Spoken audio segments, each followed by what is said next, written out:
everyone, and welcome to the Imagining a New We video blog with me, Dr. Samantha Cutrara, a video series designed to help history teachers and other history educators teach history in ways that are more meaningful, transformative, and inclusive for their students.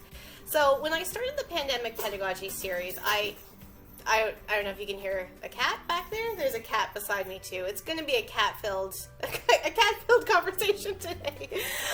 When I started this Pandemic Pedagogy series, I was really interested in thinking about and connecting with history teachers about the ways that their practices are and have to shift, and the ways that they are thinking about their work because of that. I just recently got back onto Twitter, I guess, to see what people were talking about, to see things that were happening. And I came across this one person who was like, my pandemic research project on the American West showed me all of these women in American history that I hadn't considered before, and I'm interested in bringing this to my classroom whenever we get back.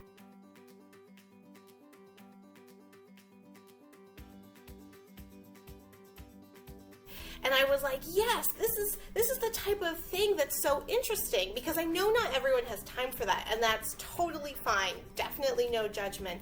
But like, if you do have the time or opportunity or inclination to do this research, what are you thinking about? What are you coming up with? So I contacted this person. Her name is Nicole Ridley, and funnily, I did not know this. She's not American. She's not Canadian. She's British. So that was like an extra interesting element of like, why the American West? I'm sure she'll talk about it. And I was like, I want to ask her the 3 questions I've been asking everyone in this series, which is, has your ideas about history changed during COVID-19? Do you think the ways that we are going to teach history will change after COVID-19? And do you think that there will be opportunities for us to imagine a new we differently during COVID or after COVID? And when I say imagining a new we, I'm drawing on my book that's coming out in the summer called Transforming the Canadian History Classroom, Imagining a New We, although it's not just about Canadian history. So if you're British or American or Australian or wherever and you're watching this, you should also get the book. Because what I found is that when we're teaching national narratives, it's so easy to come up with these us versus them dichotomies. And I'm really interested in the ways that we can broaden our ideas about teaching and learning history so that it is more meaningful, transformative, and inclusive for their students. So I got in touch with Nicole because I saw this really cool project, and she said, yes, I want to talk about it.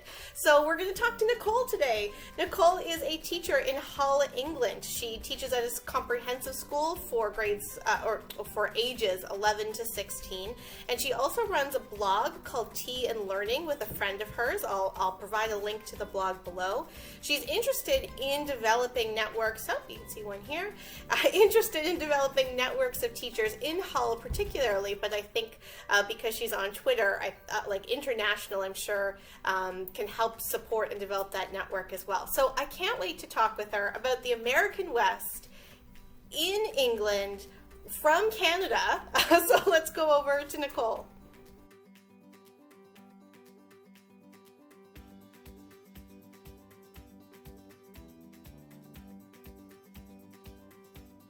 Hi, Nicole. It is so wonderful to meet you. I'm so glad that we connected on Twitter and that we get to have this conversation so quickly. So thank you so much for finding time, especially across time zones.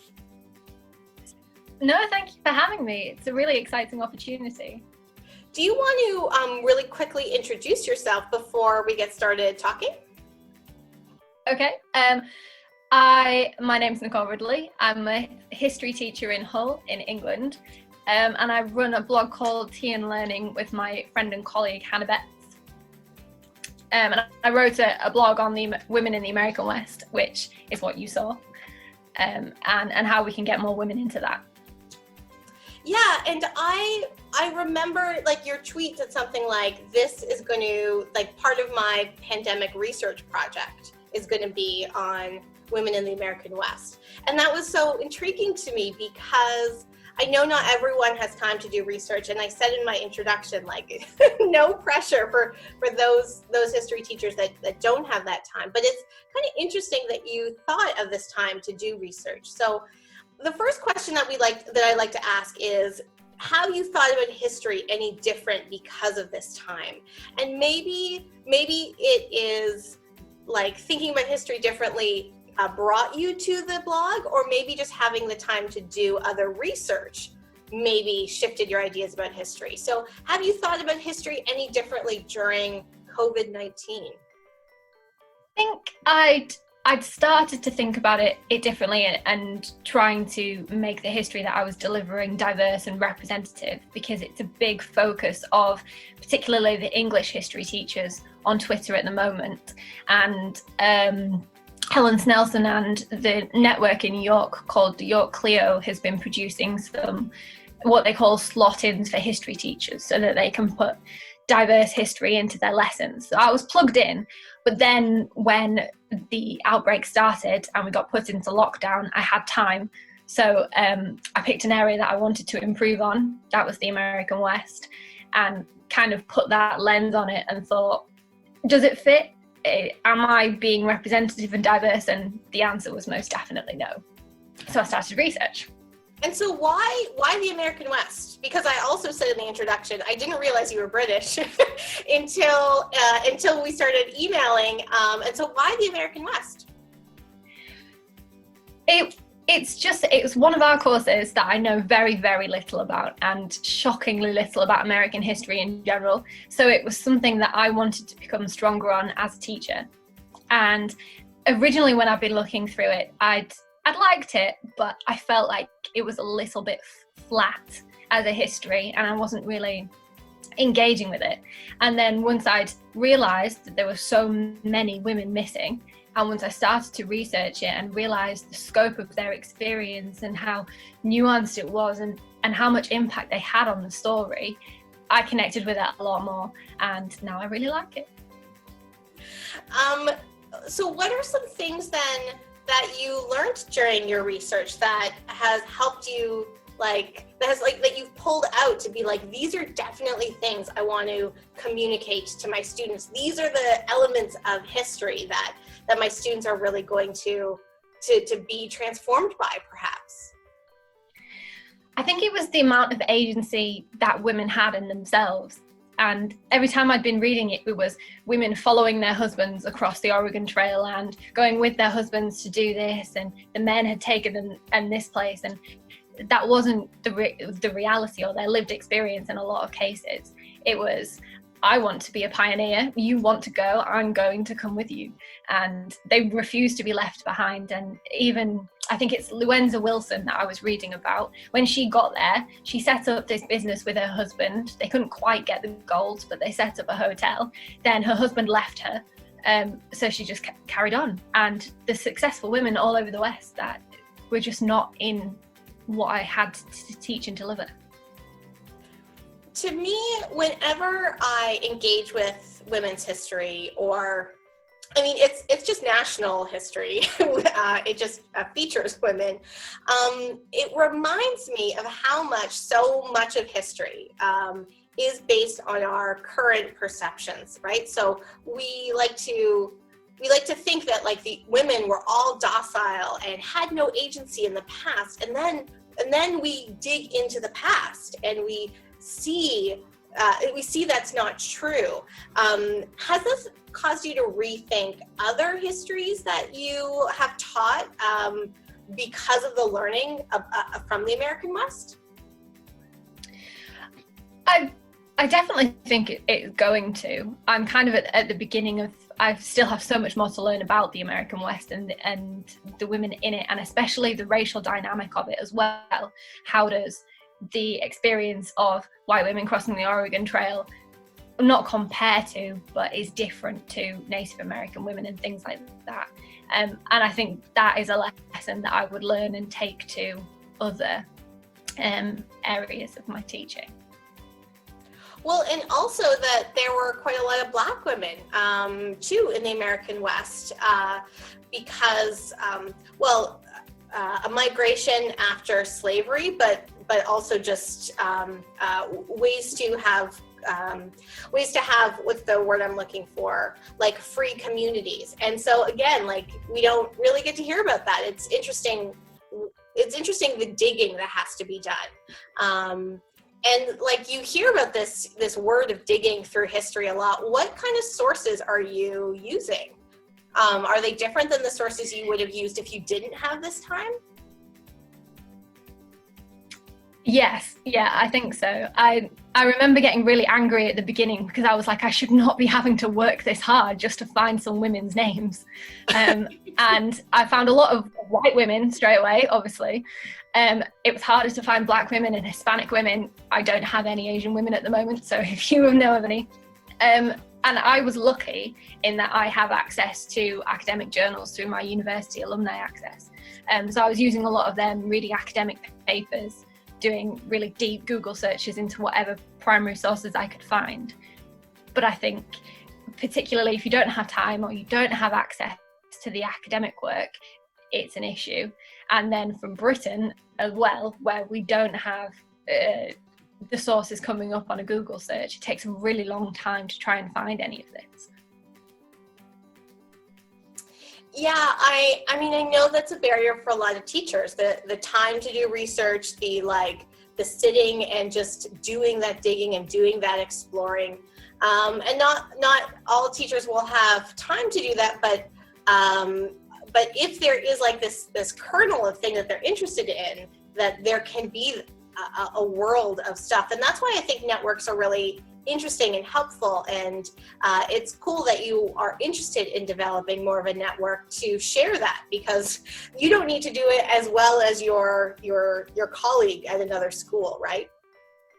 Yeah, well, Hannah and we trained originally in York, so the York Clio network kind of inspired us, and we want to create that in Hull so that we can share all of the different experiences of the history teachers and what we're interested in. And there's a lot of, Hull has a really strong links with slavery, and then there's the American West that Hull knows nothing about, and we need to be able to share that. Yeah, that's great. So do you think then through your networks, or even just individually, do you think that teaching history will change after this point? Do you think that people will have had some time and space to engage differently and have more and transform their teaching practices after this? Yeah, I think so. We've had time to reflect and get ready for next year. So in a sense, we're more prepared. But also, I think what the coronavirus, or what I've seen, is that it shows really starkly the variety of experiences that you get when an event happens or when the government makes a decision. And everyone's suffered in different ways and everyone's contributed in different ways. And we have to be really careful not to put a hierarchy on that and say that your contribution was better than theirs, so we're only going to talk about you, because everyone's part of the whole. And I think that applies to history teaching, because we can't be ignoring sections of society just because we see them as secondary or not as consequential. I really love that point, that we have to make sure that we're not doing this priority. That some people, there's this article going around in the CBC, the Canadian Broadcast Corporation, right now, that says like the privilege of the pandemic, right? Some people don't have time to engage in any education, let alone let alone research projects. And that's why I think, especially being able to network and community, like to develop community after this, can to some point perhaps make a little bit more equitable the experiences, so that everyone can kind of catch up as much as possible together. So to me, this goes into my third question really well, about the notion of imagining a new we. So my work is about how we can think of more inclusive narratives in our classes and recognize a more inclusive community of students in our classrooms as valuable knowledge holders. Has this time shifted how you think of imagining a new we during this time or after this time? And do you think that that will shift your teaching practices at all? I think so. It encourages you to break down the definition, I guess, and who are the we, who's included, who's contributing, and not to be judgmental about who can be included in that. It's everybody, and it's everybody that's working towards whatever goals they have. And I think particularly for the way that I deliver the American West, it's about recognizing that everyone has a specific role because they've chosen that, and that's their area of specialty. They perform that as best they can, whether it's a woman in the home, or it's a man going out to work and it's a business, or it's the gold rush, or it's a pioneer in a homestead, and everyone performs their role, they contribute, and that is what should be recognized. Yeah, and that those roles also aren't so steadfast, that if we recognize the ways that all the roles work in society, that we also have to be aware of the ways that we have to fill in the gaps when there are gaps, and the ways that we need to support each other in continuing to kind of to fulfill those goals, like you said. Nicole, this has been so interesting to talk with you and to hear your perspectives. Is there anything else you wanted to share about your hopes for history teaching post-pandemic before we close? I hope that it can just become wider. With the American West in particular, we really need a redesign of the curriculum that is representative and diverse and encourages us to find the nuance, not approach it from a particular angle. At the moment, we see everything through a lens of white masculinity, particularly with this topic, and it's preventing us from teaching good history. And when I approached it and I struggled to get over that barrier, and I'm a trained historian, 15, 16-year-olds are not going to be able to do it. So we need to be delivering something that is much more obviously representative. Yeah, I love this idea of wider, that we need to think of wider narratives, and that we need to, one of the things that's coming up in a lot of the videos is how the pandemic has really shown the inequity of so many of the structures that frame our lives. And did you see that cat? The cat? Anyway, the cat just anyway. That shape so many of the structures. And when you're saying wider, to me that really demonstrates that we need to think so much beyond those structures to include more histories and to challenge the white masculinity of so much of our history. So thank you so much for doing that research. Thank you for talking with me. Can you tell people where to find information about your blog? Although I will have a link below the video. So the blog can be found at www.tnlearning.com, or there are links to it on my Twitter page, which is @RidleyHistory, or Hannah's Twitter page, which is @MissHBHistory. All of those links will be below the video. And so I hope that this can broaden some of that network that you're doing. And it was wonderful to talk with you. And please tell anyone in your network that it would be great to hear what they are doing on the other side of the pond, if you will. I am actually at York University in Canada, and we have there's a room in one of our 1960s buildings that was created and dedicated by the University of York. So we have some in England. Atlantic connections. You do. That's such a coincidence. Yeah. But yeah, you'll have a whole new host of British fans soon. Okay, well, great. Well, British fans, come and let's do another little interview. I hope Nicole found it very easy and not intimidating, because I think I'm so interested in what you're doing in England. And I really love this idea that you already have this network that are thinking about diverse histories. And I would love to hear more about that work. So thank you so much, Nicole. No worries, thank you. Okay, we'll see you later. Bye. Bye.